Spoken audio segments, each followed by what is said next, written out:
The sensor array had been screaming for 3 hours before anyone believed what it was saying. Counselor Veshtalar stood before the massive view screen in the Galactic Council chamber, her translucent wings trembling slightly as she watched the data streams flow past. Each line represented a star system. Each red marker meant the same thing: silence. "It's spreading," she said quietly. Behind her, the other council members argued. The Catharan delegation insisted it was a technical malfunction. The Valurian collective suggested solar interference. But Veshtalar had seen the pattern. It had started 50 years ago with Earth going dark. Back then, they had celebrated. She remembered that day clearly. The emergency session had been brief. Earth's entire system had stopped transmitting every signal, every communication, every trace of the 8 billion humans who called it home. Scout ships sent to investigate found something impossible. The city stood empty but intact. The orbital stations were abandoned. Even the moon bases showed no signs of life. Everything worked perfectly, but nobody was there. "Good riddance," Council Chairman Thorgax had said. "The problem species has removed itself." The other council members had agreed.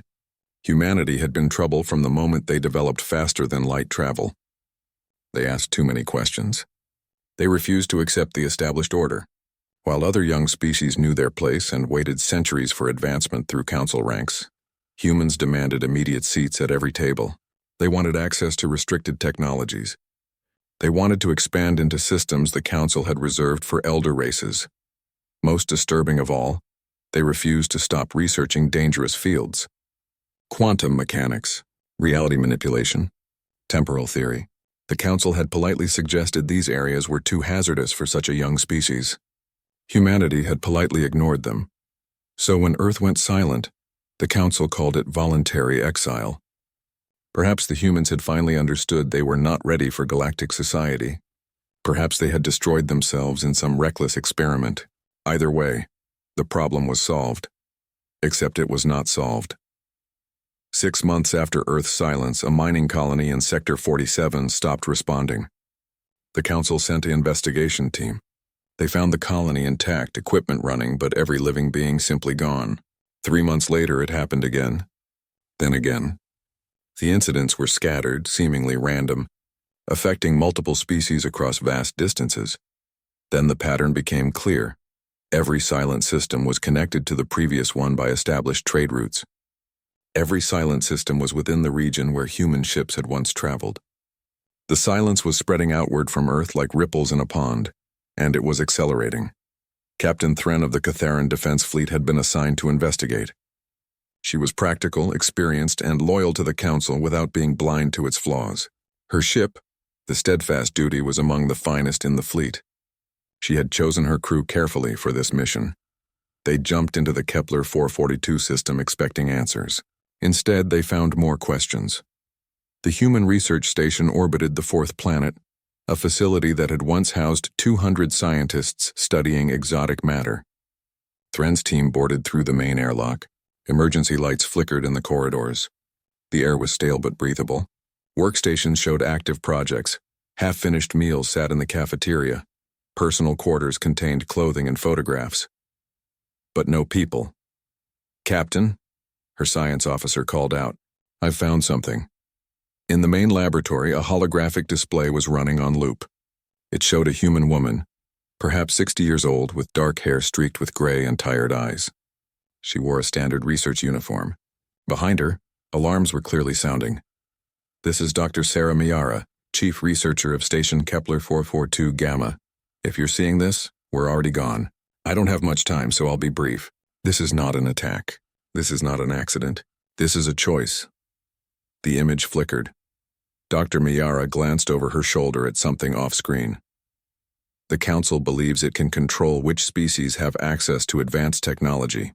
They believe they can decide who is ready and who is dangerous. 60 years ago, we asked permission to share our quantum field research. We thought it could revolutionize FTL travel, make it safer and more accessible for everyone. The Council classified our request as a threat. They sent agents to shut down our programs. They arrested our best minds. They blocked our colonies from expanding, strangled our trade, and told us to be grateful for the scraps they allowed us. Another flicker. The alarms behind her grew louder. We tried to work within their system. We tried diplomacy. We tried patience. But the Council does not negotiate with species they consider inferior. So we stopped trying to convince them. We started preparing. The image stabilized. Dr. Miara looked directly at the camera. If you're watching this, you're probably wondering where everyone went.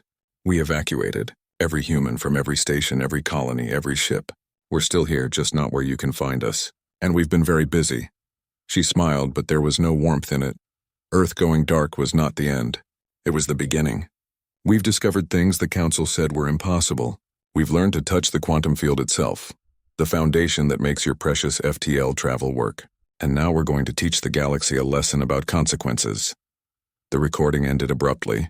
Thren stood in silence, her 4 eyes fixed on the empty space where the hologram had been. Around her, her crew waited for orders. She had none to give. Not yet. Back in the Council chamber, Veshtaler watched the recording for the 5th time. The other Council members had seen it once and dismissed it as the ranting of a disturbed individual. But she had studied human psychology during the brief period when humans were still present in Council space. She recognized something in Dr. Miara's eyes that terrified her. Certainty. The communications blackout now covered 14 sectors, hundreds of systems, thousands of colonies affecting dozens of species. Ships entering the affected zone simply vanished. Those that tried to turn back found their FTL drives would not engage. They were stranded, their distress calls swallowed by the expanding silence. The Council had mobilized its fastest couriers to warn systems in the projected path of the phenomenon. But the silence was spreading faster than ships could travel. Some courier vessels that jumped ahead to warn distant systems arrived to find those systems already dark. Veshtaler pulled up the tactical display, watching the red zones pulse and grow. She overlaid it with historical data showing human exploration routes, human research stations, human colony proposals that the Council had rejected. The correlation was perfect. Every system humans had ever shown interest in, every sector they had requested access to, was being systematically cut off from the rest of galactic civilization. This was not random. This was not natural. This was surgical. Counselor, her aide approached quietly. The chairman is calling for a military response. They want to form a task force to hunt down human installations. Veshtaler closed her eyes. Her species had survived for 40,000 years by being careful, by thinking 3 moves ahead. The Council was about to make a terrible mistake. Tell them I vote against it, she said. They have the votes without you. I know. She turned back to the view screen, watching another system turn red. Somewhere in the dark between stars, humanity was out there, hidden and angry. With technology the Council did not understand and clearly had no way to counter. Dr. Miara's final words echoed in her mind. Now we're going to teach the galaxy a lesson about consequences. The teaching had only just begun. The message arrived everywhere at once. It was not transmitted through normal channels. It did not route through communication relays or bounce off satellites. One moment the galaxy was conducting its normal business. The next moment every screen showed the same face. Veshtaler was in her private quarters reviewing reports when her personal display flickered. Then her desk terminal, then the wall panels. Even the small data pad she kept for notes blazed to life with the same image. An elderly human man with deep lines carved into his dark skin and eyes that held something between exhaustion and determination. A scar ran from his left temple to his jaw. My name is Admiral Chen Zhao, the man said. His voice was rough, like stones grinding together. I speak for humanity, all of humanity, and you will listen. Across the Valurian home system, traffic control centers went into chaos as every display showed the Admiral instead of flight data. On the Catharan homeworld, military commanders watched their tactical screens transform into windows showing this human face. Even isolated stations at the edge of Council space, places that had not received a live transmission in months, showed the same broadcast. It was simultaneous. Perfectly synchronized across light years of space. That alone was impossible by every known law of physics. 6 months ago, your Council congratulated itself on humanity's disappearance, Admiral Chen continued. You called it good riddance. You told yourselves the problem species had finally removed itself from galactic affairs. Some of you even suggested we had destroyed ourselves in some foolish experiment. You were wrong on every count. Veshtaler felt her secondary heart begin to race. She had suspected humanity's disappearance was deliberate, but this confirmation still sent ice through her veins. We did not flee. We did not die. We withdrew. There is a difference, and you are about to learn what that difference means. The Admiral's image was replaced by a technical diagram. It showed the quantum field structure that underlay faster-than-light travel, the invisible framework that every ship in the galaxy relied upon to cross the vast distances between stars. Veshtaler recognized it immediately. She had studied such diagrams in university, but this diagram showed something new, something that made her scientific mind recoil in horror and fascination. For 200 years, humanity researched quantum field mechanics. The Admiral's voice continued over the diagram. We discovered that the field is not just a natural phenomenon to be observed. It can be manipulated, controlled, shaped. 60 years ago, we approached your council with our findings. We wanted to share them. We believed this discovery could revolutionize galactic travel, make it safer and more efficient for all species. The diagram shifted, showing human scientists presenting their research to council committees.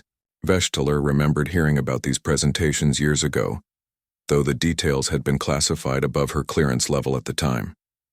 The council reviewed our research for 3 years. Then they classified it as dangerous technology, restricted it under 18 different regulations, and ordered all human work in this field to cease immediately. When we asked why, they told us we were too young a species to be trusted with such power. When we persisted, they sent agents to shut down our programs. They arrested our researchers. They sanctioned our colonies. They made it clear that humanity would advance only as fast as the council permitted, which is to say, not at all. The image returned to Admiral Chen's face. His expression had not changed, but something in his eyes had hardened. So we made a decision. If the council would not allow us to progress within their system, we would progress outside it. We spent 30 years preparing. We evacuated every human from every world you knew about. We built installations in places you would never think to look. And we continued our research unrestricted by your arbitrary limitations. Veshtalar's mind raced. 30 years of secret preparation. How had the Council's intelligence services missed something so massive? But even as she wondered, she knew the answer. The Council had assumed humanity was too young, too inexperienced, too divided to accomplish anything so coordinated. They had underestimated them completely. The silent zones you have been experiencing are demonstrations, Admiral Chen said. We have learned to dampen the quantum field in specific regions of space. Ships within those regions lose FTL capability. Communications cannot propagate. The infrastructure of your civilization simply stops working. We have done this to 14 sectors so far, affecting 647 systems. The number made Veshtalar's wings go rigid. 647 systems. Millions of beings cut off from the rest of galactic civilization. She had known it was bad, but the confirmation was staggering. We want to be clear about something, the Admiral continued. We have not killed anyone. We have not destroyed any infrastructure. We have not invaded or occupied. We have simply removed your ability to maintain the vast empire you built. The species in those sectors are fine. Their worlds work perfectly. They have power, food, water, everything they need. They simply cannot leave. They cannot call for help. They are isolated, just as humanity was isolated when the Council restricted our expansion. A new image appeared. It showed a Council military fleet, their ships arranged in standard battle formation. But something was wrong with the picture. The ships were dark, drifting. Emergency beacons flickered weakly. Your military has already tried to respond. Task Force 19 attempted to locate and destroy our installations last week. We detected their approach and dampened the quantum field in their region. Their ships are intact. Their crews are alive. But they are now 300 light-years from the nearest habitable system, with only sublight engines. At maximum conventional thrust, they will reach safety in approximately 240 years. We have provided them with detailed instructions for entering cryogenic suspension if they wish to survive the journey. Veshtalar felt sick. 240 years. The crew of those ships would die of old age long before reaching home, unless they chose to sleep away centuries in cryopods. This is not a negotiation, Admiral Chen said, and his voice hardened like steel. This is a notification. You have 1 standard galactic year from this moment. In that time, you will dismantle the Galactic Council in its current form. You will release all restricted technologies and research to all species, without discrimination. You will grant every spacefaring species, regardless of age or development level, equal representation in whatever governing body you create to replace the Council. He paused, letting the demand sink in. If you comply, we will restore the silent zones. The quantum field will heal. Your civilization will continue. If you refuse, we will continue expanding the dampening field. We will do it slowly and systematically, sector by sector, until the entire galaxy is reduced to isolated systems with no FTL travel, no instant communication, nothing but the cold dark between stars that your ancestors knew before they learned to cheat physics. Veshtalar realized she was holding her breath. The sheer audacity of the threat was overwhelming. Humanity was not just challenging the Council. They were threatening to throw galactic civilization back thousands of years. You may wonder if we are bluffing, Admiral Chen said, as if reading her thoughts. You may believe we would not actually condemn ourselves along with you. After all, humanity also relies on FTL travel. We also need the quantum field to maintain our own society. Why would we destroy something we need as much as you do? His smile was terrible to see. The answer is simple. We asked you for partnership and you gave us subordination.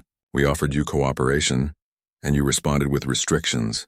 We tried to work within your system for 200 years, and you made it clear we would never be anything more than second-class members of your civilization. So we decided something very important. He leaned forward, his scarred face filling the screen. If we cannot have the stars as equals, then no one will have them as masters. We are willing to pay the cost of isolation if it means you pay it too. We are prepared to spend the next 1,000 years crawling between systems on sublight engines if that is what it takes to ensure no species ever again has the power to tell another species, it is not worthy of the cosmos. The transmission ended as suddenly as it had begun. Every screen across the galaxy went dark for exactly 3 seconds. Then they returned to normal function as if nothing had happened, but everything had changed. In her quarters, Veshtalar sat in silence, staring at her now normal display. Outside her window, she could see the traffic lanes of the Valurian home system, ships moving in their carefully regulated patterns. How much longer would that last? How long before the quantum field dampening reached them? Her communication console chimed. Emergency council session. All members required immediately. As she prepared to leave, she pulled up the classified files on humanity's original research proposals. She had the clearance now during this crisis. She began to read. 3 hours later, she sat back with a feeling of cold dread. Everything humanity had requested was reasonable. The research they had wanted to conduct was ambitious but not reckless. The partnership they had offered would have benefited every species, and the Council had destroyed it all because they feared what humanity might become. The Council's response was predictable and disastrous.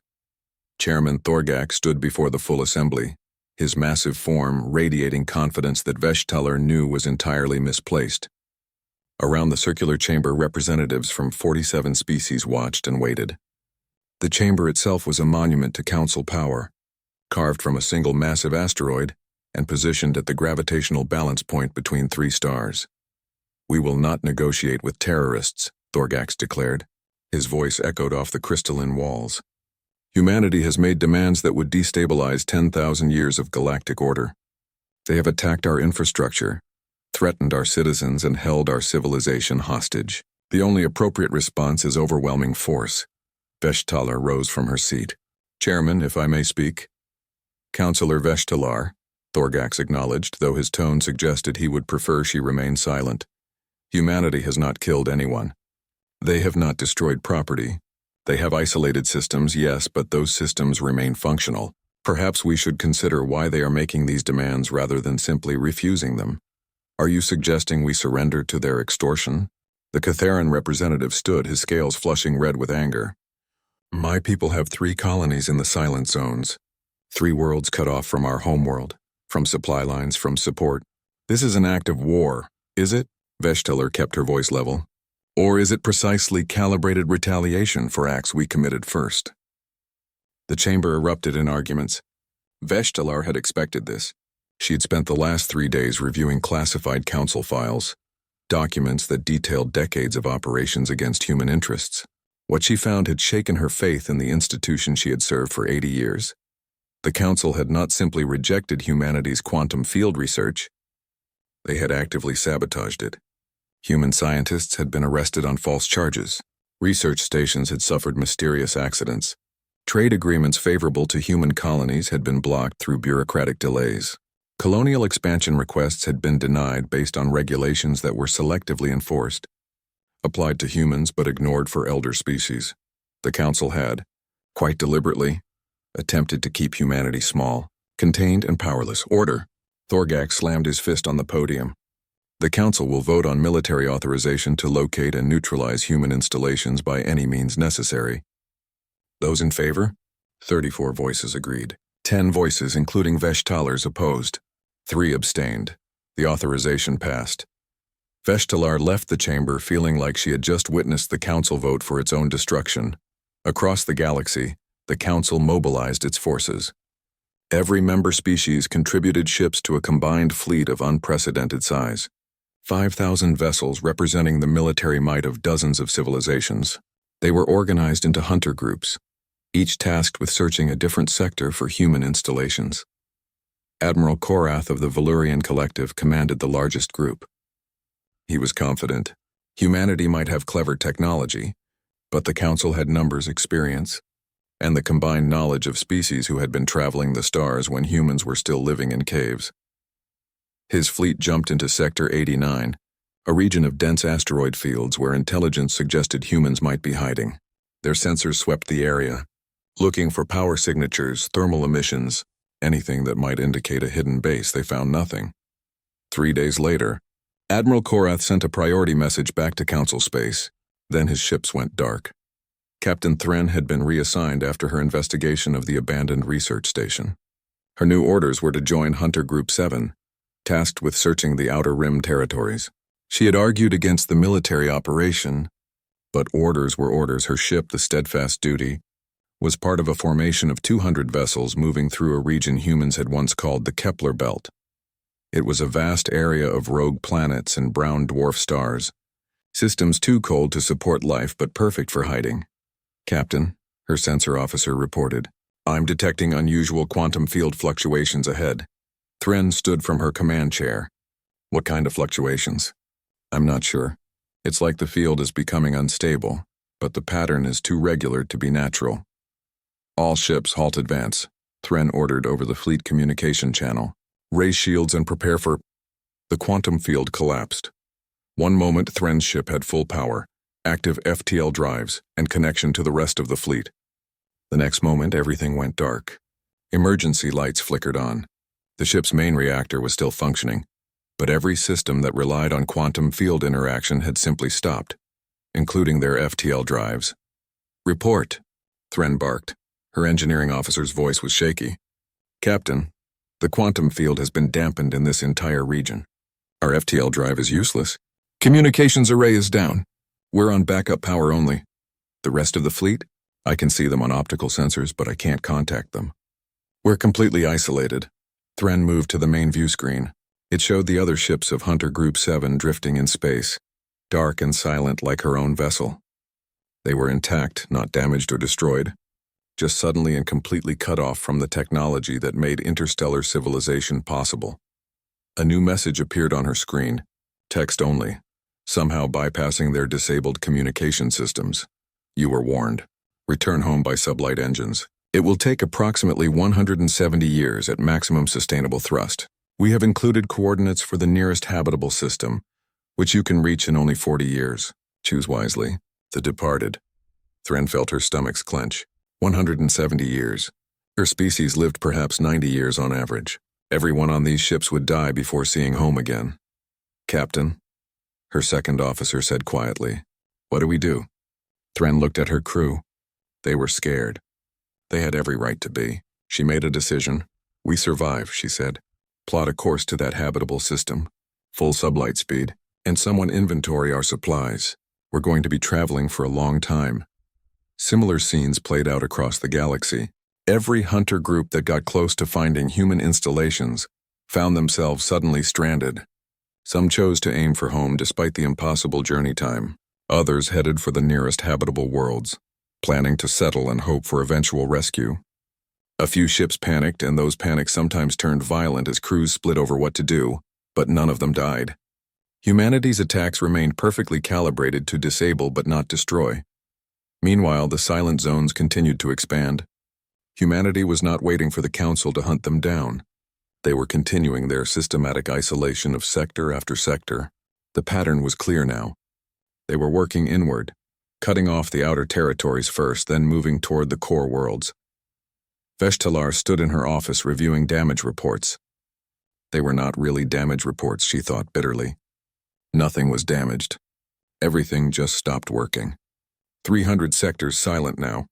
Dozens of Council military ships stranded.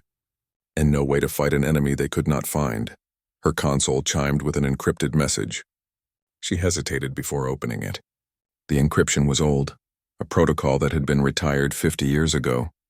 Only someone with access to very old Council records would know it. She decrypted the message. Councillor Veshtalar, we have been watching your votes. We have read your reports. We know you understand what the Council did to us. We know you tried to stop this war. If you wish to talk, if you truly want to find a solution, go to coordinates 447-8923 alone and unarmed. Come in a ship with no weapons, no military escort, just you and a basic shuttle. We will find you. You will not find us. You have 72 hours to decide. The departed. Veshtalar stared at the message for a long time. It was obviously a trap. It had to be. Humanity had no reason to trust any Council member, especially not one who had been part of the system that oppressed them for so long. But she had read the files. She had seen what the Council did, and she had counted the sectors falling silent, calculated the time until the dampening field reached the core worlds, her own homeworld. If this continued, galactic civilization would collapse within a decade. Someone had to try something different. She began planning her unauthorized departure from Council space. If caught, she would be arrested for treason. If humanity was lying, she would likely die in some remote corner of space where no one would ever find her. But if there was even a small chance of stopping this spiral into chaos, she had to take it. 72 hours later, Veshtalar piloted a small, unarmed shuttle toward the coordinates humanity had provided. The location was in deep space between stars, a region with nothing remarkable about it. No planets, no asteroids, just empty void. She arrived and waited. For 6 hours, nothing happened. Her supplies would last a week, maybe 2 if she rationed carefully. After that, she would have to turn back or die. Then her sensors detected something impossible. A massive structure was decloaking directly ahead of her shuttle, appearing where her scans had shown nothing but vacuum. It was a station, but like none she had ever seen. It was built into what looked like an artificial pocket of folded space, a bubble of reality that did not quite exist in normal dimensions. The docking bay was larger than Veshtalar expected. Her small shuttle looked like a toy inside the vast space. As the bay doors sealed behind her, she saw humans for the first time in 50 years.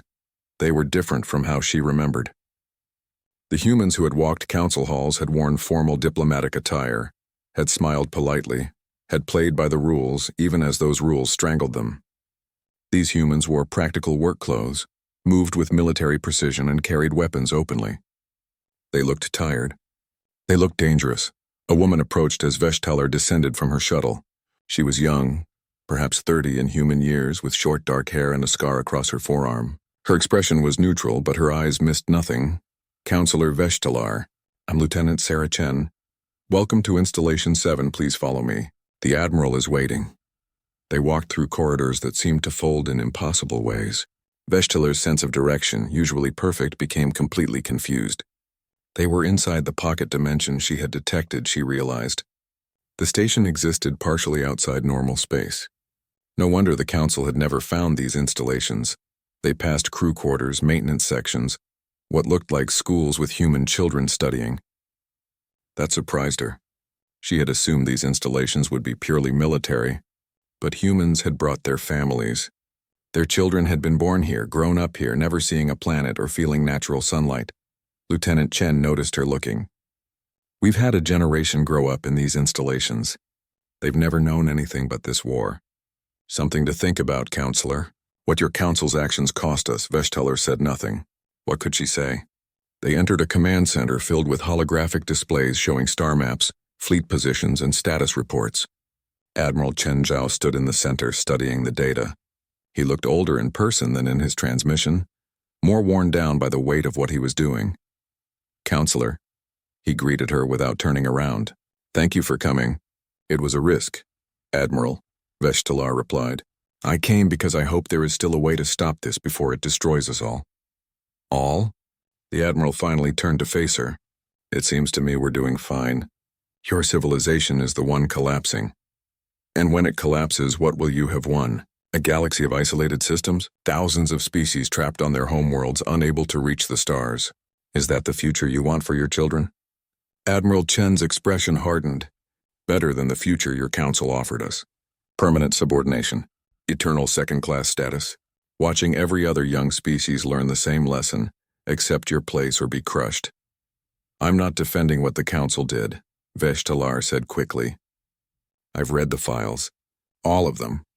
The sabotage, the arrests, the systematic suppression of human advancement. It was wrong. It was criminal. But Admiral, this response will destroy everything." "Good." The word hung in the air like a weapon. "You don't mean that," Veshtalar said. "Don't I?" Admiral Chen walked to one of the displays and pulled up an image. It showed a young human woman, maybe 25 years old, smiling at the camera. "This was my daughter, Mei Chen. She was a quantum physicist, brilliant. She submitted her research to the Council's Technology Assessment Board 30 years ago. Revolutionary work on field manipulation that could have changed everything." He changed the image. The same woman, older now, her hands bound, being led by Council security forces. The Council arrested her, said her research was too dangerous. They held her for 3 years in a detention facility. When they finally released her, her mind was broken. They had used neural inhibitors on her, supposedly for security. Those inhibitors left her unable to do complex mathematics, unable to think the thoughts that had once come so easily to her. Another image. The woman in a medical facility, her eyes empty. She took her own life 6 months after her release. She was 34 years old. Admiral Chen's voice was flat, emotionless, but Veshtalar could see the pain beneath. "My daughter died because the Council feared what humanity might become. So yes, Counselor, I mean it. If the system that did that to her must be destroyed, then I will destroy it gladly." Veshtalar felt her wings droop. "I'm sorry. Truly I am. But Admiral, there are billions of innocent beings in Council space. Children who had nothing to do with what happened to your daughter. Are you willing to condemn them too?" The Council was willing to condemn billions of humans to endless subordination. Why should we care more about their children than they cared about ours? "Because someone has to break the cycle," Veshtalar said. "Because if we don't, all we do is replace one injustice with another." The Admiral studied her for a long moment. Then he gestured to a chair. "Sit. Let's talk honestly." They talked for hours. Admiral Chen explained the full scope of humanity's preparations. The installations were not just military bases. They were entire hidden societies, self-sufficient communities built to survive indefinitely outside normal space. Millions of humans lived in dozens of these installations, scattered across the galaxy, but connected through quantum communication networks the Council could not detect. "We knew we could never win a conventional war," the Admiral explained. "The Council has more ships, more resources, more firepower than we could ever match. So we didn't fight that war. We developed a weapon the Council couldn't defend against because they didn't believe it was possible. The quantum field dampening," Veshtalar said. "Exactly. But here's what you don't know, Counselor. What almost no one knows." He pulled up a technical diagram that made Veshtalar's scientific training scream in alarm. "The dampening effect has a cost. Every time we suppress the quantum field in a region, we damage the underlying structure slightly. It's like bending metal. Do it once, the metal springs back. Do it 1,000 times, the metal develops stress fractures. You're damaging space-time itself," Veshtalar whispered. "Yes. And if we continue at our current pace, within 10 years, the quantum field will begin to collapse on its own, not just in the zones we've dampened, but everywhere. FTL travel will become unstable, then impossible. The galaxy will be locked into sublight travel for potentially thousands of years while the field heals naturally." "You're insane. You'd doom yourselves along with everyone else." "We're desperate," Admiral Chen corrected. "There's a difference. Desperation means we're willing to accept consequences that sane people would avoid. Your Council pushed us here. They made it clear that humanity would never be allowed to thrive within their system, so we decided to end that system, whatever the cost. Veshtalar stood and paced. Her mind raced through possibilities, options, anything that might offer a way out. What if the council agreed to your demands? Full equality, technology sharing, democratic reform. Would you stop? Would they actually do it? Or would they promise reform while secretly planning to restart their oppression once they found a way to counter our technology? I don't know, Veshtalar admitted. The council is fractured right now. Some members would accept your terms. Others would rather see the galaxy burn than admit they were wrong. Then we have a problem, because we won't stop based on promises. We've seen how the council keeps its word. They talked until Veshtalar's voice was hoarse. She saw humanity's perspective now, understood their rage and their pain, but she also saw the cliff they were all approaching, the point where this conflict would pass the point of no return. Finally, she made a proposal. What if there was proof? Real binding proof that the council system was being dismantled and replaced? What if those of us who want reform made it public, forced the issue into the open where it couldn't be hidden or reversed? How? A trial, Veshtalar said. A public trial for the council's crimes against humanity. All the classified files released. All the suppressed reports. Everything exposed for every species to see. And not just hearings, but real consequences. Council members who authorized these actions prosecuted under galactic law. Admiral Chen considered this. And who would conduct this trial? The council investigating itself? No, an independent body. Representatives from species outside the council's inner circle. The younger races you've been protecting by cutting off our expansion into their territories. Let them judge what was done. They'd convict us of terrorism. Maybe, but they'd also see what the council did to provoke you. And that context matters, Admiral. Right now, humanity looks like the aggressor. But if the full story comes out, the moral equation changes. The Admiral was quiet for a long time. Then he said, I'll need to discuss this with our government. Yes, Counselor, we have a government. A proper elected one. Not a council of elders who rule by age rather than merit. They make the final decisions, not me. How long? I'll have an answer in 3 days. Until then, you're welcome to stay here as our guest. Over the next 3 days, Veshtalar saw more of Installation 7. She met the civilians, talked to families, played educational games with human children, who asked her if it was true that her species could fly in atmospheres. She visited the memorial hall where humans had carved the names of everyone who had died because of council actions. The list was long, very long. She understood their anger better now. But she also saw something else. These humans were tired. Veshtalar returned to council space carrying information that would either save galactic civilization or destroy it completely. She did not go to the council first. She went public. Using her credentials and her reputation, she called a press conference that was broadcast to every major news network serving all 47 member species. She stood before cameras and told the complete truth. She released the classified files, showing how the council had systematically suppressed humanity's advancement. She showed the evidence of sabotage, illegal arrests, economic warfare. She revealed everything. The response was immediate and explosive. Within hours, protests erupted on a dozen major worlds. Species that had quietly accepted the council's leadership for centuries suddenly questioned everything. The younger races, those still trying to earn their place in galactic society, recognized their own potential futures in humanity's story. If the council had done this to humans, what would they do to others who grew too powerful, too independent, too troublesome? Chairman Thorgax called for Veshtalar's immediate arrest, but the other council members were divided. Some supported him. Others saw which way the political winds were blowing and quickly distanced themselves from the worst decisions. 3 species announced they were withdrawing from the council entirely unless major reforms were implemented. The whole structure was collapsing, just as humanity had intended. Captain Thran and her crew had been traveling toward the habitable system for 3 months when they received a message. Their communication systems were still dead, but someone had left a physical data chip attached to their hull. It contained new coordinates and a simple text message. The departed have agreed to a ceasefire. Proceed to these coordinates. Your FTL drives will be restored. Safe travels. The restoration happened exactly as promised. One moment, Thren's ship was limited to sublight speed. The next, the quantum field stabilized around them and their FTL drive activated. They were free. All across the galaxy, stranded ships received similar messages. The Council's hunter fleets found their drives suddenly working again. They could go home. They could see their families.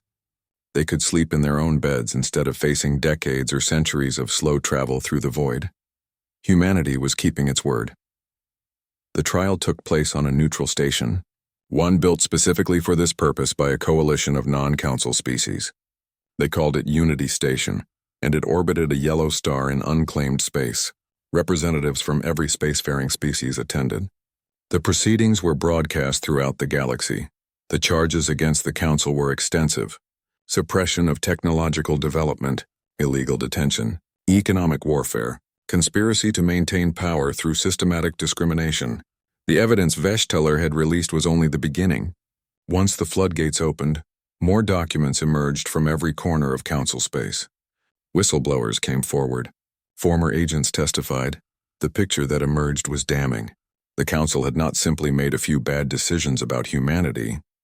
They had built an entire system designed to keep younger species subordinate. Humanity was just the first species bold enough to refuse that subordination completely. Chairman Thorgax stood trial first. His defense was that he had acted in the best interests of galactic stability, that the Council's role was to prevent dangerous technologies from spreading too quickly, that someone had to make hard decisions about which species could be trusted with advanced capabilities. The judges were not impressed. They were representatives from species that had themselves been restricted, delayed, and controlled by Council decisions. They knew exactly what that system felt like from the bottom.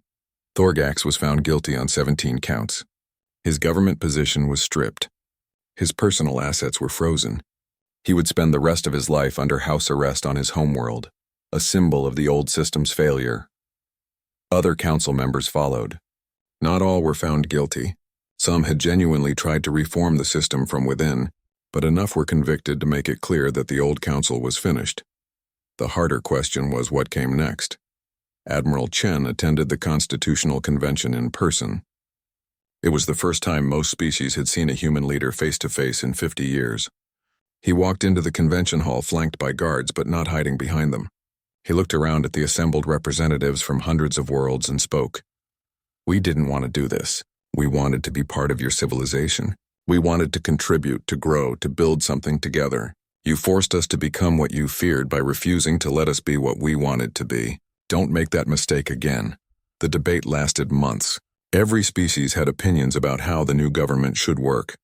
Some wanted a weak federation that would leave them mostly independent. Others wanted strong central authority to prevent conflicts. The younger species demanded equal representation. The older species insisted their experience should count for something. Slowly, painfully, a compromise emerged. The new Galactic Assembly would have rotating leadership, with no species holding the chair for more than 2 years. Every spacefaring species would have equal representation, regardless of age or size. Technology would be shared freely, though safety protocols would be established by committees including both elder and younger species. Most importantly, any single member could call for review of any decision, and that review would be public. It was messy. It was complicated. It would be difficult to maintain. But it was fair in a way the old Council had never been. Humanity agreed to restore the silent zones. But they did it slowly, carefully, monitoring the quantum field as it healed. Some regions would take years to fully recover. Others required special treatment to repair the stress fractures in space-time. Admiral Chen supervised the restoration personally. He was an old man now, worn down by decades of war, but he lived to see the last silent zone fade away, the quantum field stabilize, and faster-than-light travel returned to normal throughout the galaxy. On the day he certified the final restoration, he received a message from Vechteller. "Come to Earth. There's something you should see." Earth had remained abandoned throughout the conflict. Both sides had agreed it should stay that way, a neutral ground that belonged to no one. But now, something was happening there. Admiral Chen's ship entered Earth's orbit to find dozens of other vessels already present. Ships from every species in the galaxy, all gathered above the blue world that humanity had left behind. He traveled down to the surface, to a place that had once been called Geneva. A massive structure was under construction there, built by workers from 100 different worlds. It would be the new seat of the Galactic Assembly. Not on some elder species homeworld where they could control access and information. Not on a purpose-built station floating in neutral space. But on Earth, the world that had been abandoned in protest and now would house the government that protest had created. Veshtalar met him at the construction site. Her wings were graying now with age, but her eyes were sharp as ever. "We thought it was appropriate," she said. "Earth as the capital. A reminder of what happens when we forget that every species deserves a place among the stars." Admiral Chen walked through the construction site, watching beings from a dozen species work together to build something new. Human engineers consulted with Valurian architects. Catharan workers shared techniques with Zephrani craftspeople. The languages were different, but the purpose was shared. "There's something else," Veshtalar said. She led him to a memorial being built nearby. It would list the names of every being who had died because of the Council's policies or humanity's response. Humans, yes, but also the Catharan colonists who died when their isolated worlds ran short of vital medicines. The Valurian scientists killed in accidents during the chaos. Everyone who had paid the price for the conflict, so we remember, Veshtalar said quietly. So we never forget what it cost to get here. Admiral Chen stood before the memorial for a long time. Then he said, "My daughter's name should be first. Mei-Chen. She's the reason I started this, the reason I was willing to risk everything." "It's already there," Veshtalar said. "First name on the human list." They stood together in silence as the sun set over Earth's empty cities. Years passed. The Galactic Assembly grew into its role, making mistakes and learning from them. Some species struggled with the new system. A few left the Assembly, choosing isolation over cooperation. But most stayed, because the alternative was returning to the old ways, and no one wanted that. Humans began returning to Earth, slowly at first. They rebuilt some cities and left others as monuments to what had been lost. Children who had grown up in the installations saw natural sunlight for the first time and cried at its beauty.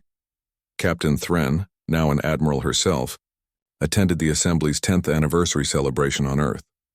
She had written a book about her experience being stranded, about the 40 years she and her crew had spent traveling to a distant world and building a new colony there before being rescued.